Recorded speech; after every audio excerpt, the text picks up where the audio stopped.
이번 시간은 회계의 기초 부분부터 또 공부를 하시도록 하겠습니다. 지난 시간까지는 회계 기록에 관련된 기본적인 사항들, 기초적인 내용들 좀 공부를 하셨고, 진짜 회계에 대한 내용들, 그리고 이제 회계에 대한 정의, 회계에 대한 개념, 이런 것들을 공부하는 장이 되겠습니다. 1강의 회계의 기초는요, 여러 개 장으로 구성이 되어 있는데, 19페이지 보시면 1장의 회계의 정의 부분이 있습니다. 자, 그 부분부터 말씀을 좀 드리도록 할게요. 19페이지 회계의 정의 보시면요, 회계란 무엇이냐라고 해서 첫 번째 단락에 설명이 되어 있죠. 자, 회계란 자산 공부하셨죠? 부채 공부하셨습니다. 자본, 이런 것들의 이제 증가와 감소 변화를 일정한 원리 원칙, 보통 이제 기업 회계 기준이라고 합니다. 기준과 그 기업 회계 기준과 법규, 우리가 이제 회계와 관련된 법규 중에 세법과 상법이 있습니다. 이런 법규 등에 따라서 기록하고 계산 정리하여 재무 상태와 경영 성과를 파악하거나 과세 소득을 계산하는 것들, 이런 것들을 이제 회계라고 하면 되겠습니다. 근데 이런 회계라고 하는 것은 여기 이제 계산하는 것이라고 되어 있는 건데, 이거는 이제 회계를 하는 이유예요, 사실은. 근데 회계라고 하는 것을 이제 한마디로 이야기를 하게 되면 세 번째 단락에 나와 있는 내용이다, 이렇게 생각을 하시면 되겠어요. 회계는 이러한 이해관계자는 누가 있다? 두 번째 단락에 보시면 기업 실체 경제 활동에는 종업원, 주주, 채권자, 경영자, 국세청, 이런 사람들이 다 이해관계자가 되겠죠. 예를 들면 종업원 입장에서는 회사가 좋은 회사인지 아니면 지금 잘 나가는지 잘 못 나가는지 이런 것도 궁금하지 않겠어요? 회사가 계속 성장하고 발전한다 그러면 이 회사를 계속 다녀야 될 이유가 있는 거고, 조만간 망할 것 같다 그렇다고 한다면 그만둬야 되겠죠?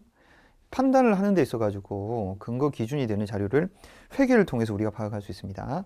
뭐 주주는 회사를 투자하신 회사의 주인들, 그 다음에 채권자, 회사에 돈을 빌려준 은행, 경영자, 회사를 경영 관리하는 분들, 국세청, 회사로부터 세금을 걷어들이는 국가기관, 이런 사람들이 이해관계가 있어요. 왜? 기업에 대해서 관심을 많이 갖는다는 이야기예요. 이러한 이해관계자들은 기업 실체의 경제적 활동에 관련하여 자신의 목적에 맞는 정보를 원할 수밖에 없습니다. 자, 아까 말씀드린 종업원은 회사가 지금 좋은 상태로 잘 가고 있는지 아닌지, 주주 입장에서는 내가 투자를 하고 수익을 많이 획득할 수 있을지 없을지, 채권자 같은 경우에는 돈을 빌려주고 나중에 돌려받을 수 있을지 없을지, 경영자 같은 경우에는 이 회사가 지금 잘 경영되는지 안 되는지, 국세청 같은 경우에 이 회사로부터 세금을 많이 거둘 수 있을지 없을지, 이런 것들이 관심사가 되는 겁니다. 그래서 이 세 번째 단락의 회계는 이러한 이해관계자가 합리적인 판단이나 의사결정을 할 수 있도록 기업 실체에 유용한 경제적 정보를 식별, 인식, 측정, 기록 및 전달하는 과정이다. 이게 이제 거의 대부분의 모든 회계 원리 교재에 나와 있는 회계의 정의에 해당되는 구문입니다. 그걸 좀 체크를 해두시고, 그래서 회계를 한마디로 써봐라. 그럼 이 문장 쓰시면 돼요. 거의 모든 책에 다 이렇게 표현이 되어 있으니까요. 따라서 회계를 기업에서 이루어지는 수많은 경영활동을 숫자로 표현하는 기업의 언어라고 한다. 이렇게 되어 있죠. 네. 그래서 제가 아까 말씀드렸다시피 회계는 수학이 아니에요. 회계는 언어예요. 기업의 언어다, 이렇게 생각을 하시면 되겠습니다. 이러한 회계는 기업의 발생하는 거래나 사건에 대한 회계보고의 목적이나 대상에 따라 재무회계, 관리회계, 세무회계로 구분되는데, 우리 회계원리에서 공부하는 내용은 재무회계를 기반으로 한 기초적인 교육을 하는 겁니다. 근데 여기서 공부하시는 것이 나중에 관리회계 파트나 그 다음에 세무회계 파트에도 도움이 될 수 있는 내용이에요. 근데 이제 모든 회계의 시작은 회계원리로 시작을 하되, 그 회계원리 기반의 이제 재무회계 원칙에 따른 것들이거든요. 재무회계를 잘 하셔야지 관리회계나 세무회계로 또 계속해서 이제 학습을 이어나갈 수 있습니다.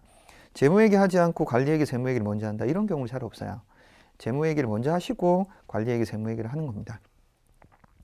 그리고 이제 우리 학교에서도 주로 재무회계 같은 경우에는 경영학 전공에다 전공 필수인 경우, 특히 이제 회계 원리나 뭐 중급 회계 정도는 전공 필수인 경우들이 많이 있는데, 관리회계나 세무회계는 전공 필수인 경우도 있지만 전공 선택으로 우리가 이제 두는 경우도 좀 있거든요. 네. 그래서 상당히 이제 관리회계, 세무회계 같은 경우에도 좀 어려운 부분들이 있습니다. 그런데 관리회계, 세무회계도 그 나름대로 재미가 있어요.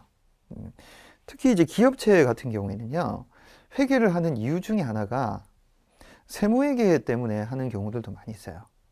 왜? 기업이 세금을 내야 되니까 법인세라고 하는 세금을 내게 되죠. 그 법인세를 계산하기 위해서는 세무회계를 바탕으로 한 회계 정리 이런 것들이 좀 필요합니다. 재무회계도 분명히 중요하긴 합니다만 사실은 이제 수요는 세무회계가 더 많다 이렇게 생각을 하셔도 돼요. 왜 그러냐면 재무회계라고 하는 것들이 이제 필요성이 상장 기업이라든지 대기업 물론 중요합니다. 아주 중요해요. 근데 이제 우리가 일반적으로 중소기업이라고 할 수 있는 소기업 이런 경우에는 재무회계가 큰 의미가 없는 경우도 있어요. 그러니까 여기서 말하는 소기업이라고 하는 것은 뭐 종업원 구성 규모가 10명, 10명도 제일 되지 않고 그다음에 뭐 자산 규모 우리 앞에서 공부했죠. 예를 들면 뭐 10억도 되지 않는다. 이런 회사들은 재무회계보다는 세무회계에 큰 비중을 가지고 있습니다.